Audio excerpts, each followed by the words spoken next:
America બાદ હવે કેનેડાને નવા પ્રધાનમંત્રી મળવાના છે, ત્યારે હવે જસ્ટિન ટ્રુડોની જગ્યાએ માર્ક કાર્ને હવે કેનેડાની ખુરશી સંભાળશે. વૈશ્વિક હલચલ રોજ કંઈક ને કંઈક થઈ રહી છે. એક બાજુ અમેરિકામાં ટ્રમ્પ સત્તા પર આવ્યા, ત્યારબાદ રોજ નવા નિયમો લાવી રહ્યા છે, ત્યારે હવે કેનેડામાં નવા પ્રધાનમંત્રી સત્તા પર આવ્યા બાદ અમેરિકાની જેમ જ નિયમો બદલશે કે કેમ તે એક પ્રશ્ન છે. કોણ છે આ નવા પ્રધાનમંત્રી, આવો જાણીએ. નમસ્કાર, આપની સાથે હું ભગવતી વિશાવાડિયા. કેનેડાની લિબરલ પાર્ટીએ માર્કે કાર્નેને તેના નેતા તરીકે ચૂંટ્યા છે અને કેનેડાના વડાપ્રધાન તરીકે જસ્ટિન ટ્રુડોનું સ્થાન લેશે. જસ્ટિન ટ્રુડોએ જાન્યુઆરીની શરૂઆતમાં રાજીનામું આપવાનો તેમનો ઈરાદો જાહેર કર્યો હતો. કાર્ને બેંક ઓફ કેનેડા અને બેંક ઓફ ઇંગ્લેન્ડના ભૂતપૂર્વ ગવર્નર છેલ્લા 2 મહિનાથી નેતૃત્વની રેસમાં સૌથી આગળ રહ્યા પછી થોડા દિવસોમાં કેનેડાના આગામી પીએમ બનશે.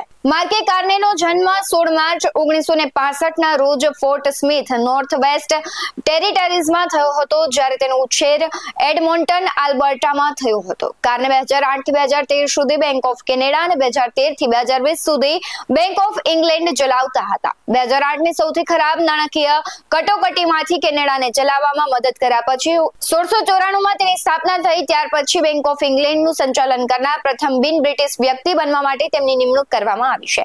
2020માં તેમણે ક્લાઇમેટ એક્શન એન્ડ ફાઇનાન્સ માટે સંયુક્ત રાષ્ટ્રના વિશેષ દૂત તરીકે સેવા આપવાનું શરૂ કર્યું હતું. કાર્ને ગોલ્ડમેન સેક્સના ભૂતપૂર્વ એક્ઝિક્યુટિવ છે. 2003માં બેંક ઓફ કેનેડાના ડેપ્યુટી ગવર્નર તરીકે નિયુક્ત થયા પહેલા તેમણે લંડન, ટોક્યો, ન્યુયોર્ક અને ટોરન્ટોમાં 13 વર્ષ કામ કર્યું હતું. તેમણે રાજકારણનો કોઈ જ અનુભવ નથી. માર્કે કાર્ને 1988માં હાર્વર્ડ યુનિવર્સિટીમાંથી અર્થશાસ્ત્રમાં સ્નાતકની ડિગ્રી અને ઓક્સફોર્ડ યુનિવર્સિટીમાંથી અર્થશાસ્ત્રમાં માસ્ટર અને ડોક્ટરલ ડિગ્રી મેળવી છે. ઘણા કેનેડિયનની જેમ તે હાર્વર્ડ માટે બેકઅપ ગોલ ટેન્ડર તરીકે સેવા આપી તે વખતે આઈસ હોકી રમ્યા હતા.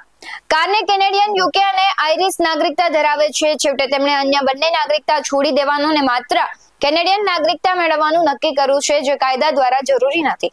તેમની પત્ની ડાયના બ્રિટિશ મૂળની છે અને તેમને 4 દીકરીઓ છે.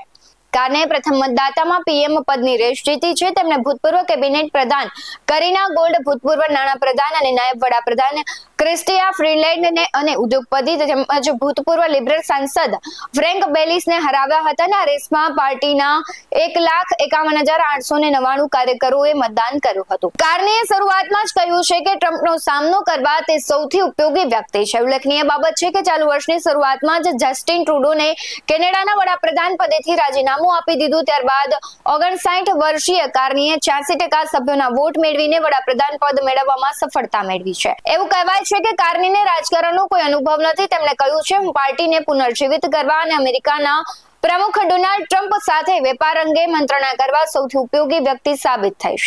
હવે તેમના રાજકારણ વિશે વાત કરીએ તો રાજકારણમાં પ્રવેશેલા કાર્નેએ કહ્યું કે ટ્રમ્પ સતત ટેરિફની ધમકીઓ આપી રહ્યા છે અને તેના કારણે કેનેડાના અર્થતંત્રને ઝટકો લાગી શકે છે. ઉલ્લેખનીય બાબત છે કે કેનેડામાં આવું પહેલીવાર થશે જ્યારે કોઈ વ્યક્તિ વડાપ્રધાન બનશે જેને રાજકારણ સાથે કોઈ લેવા દેવા નહોતા. કાર્નેએ કહ્યું કે G7 સેન્ટ્રલ બેંકના ગવર્નર તરીકે સેવા કરનાર હું પ્રથમ વ્યક્તિ છું અને આજ મારો અનુભવ દર્શાવે છે કે હું ટ્રમ્પનો સામનો કરવા સૌથી ઉપયોગી અને યોગ્ય વ્યક્તિ સાબિત થઈશ. માર્કે કાર્ને કોણ છે તેના વિશે વિશેષ વાત કરીએ તો માર્કે કાર્નેનો જન્મ જે પ્રમાણે કેનેડાના ફોર્ટ સ્મિથ, નોર્થ વેસ્ટ ટેરેટરીઝમાં થયો હતો. તેમનું બાળપણ એડમન્ટનમાં વીત્યું અને પછી તે અમેરિકા ગયા, જ્યાં હાર્વર્ડ યુનિવર્સિટીમાં અર્થશાસ્ત્રનો અભ્યાસ કર્યો. ત્યારબાદ યુકે ગયા, જ્યાં ઓક્સફોર્ડ યુનિવર્સિટીથી તેમણે માસ્ટર ડિગ્રી કર્યો. આ હતા નવા પ્રધાનમંત્રી જે હવે આવશે. કેનેડાના નવા પ્રધાનમંત્રી તરીકે તે સત્તા સંભાળશે. હવે તે પણ શું ટ્રમ્પની જેમ કેનેડામાં છે તે ઘણા નિયમોમાં બદલાવ કરશે કે નહીં, તેના ઉપર વૈશ્વિક નજર અત્યારે લોકોની છે. આ મુદ્દે તમારું શું કહેવું છે, કમેન્ટ કરી જરૂરથી જણાવજો. આવા જ બધું અહેવાલો સાથે ફરી મળતા રહીશું. તમે અમારી યુટ્યુબ ચેનલને સબસ્ક્રાઇબ કરવાનું, અમને ફેસબુક અને ઇન્સ્ટાગ્રામ પર ફોલો કરવાનું ભૂલશો નહીં. બાકી નવી અપડેટ્સ મેળવવા માટે આપ જોતા રહો BS9 TV ન્યૂઝ. નમસ્કાર.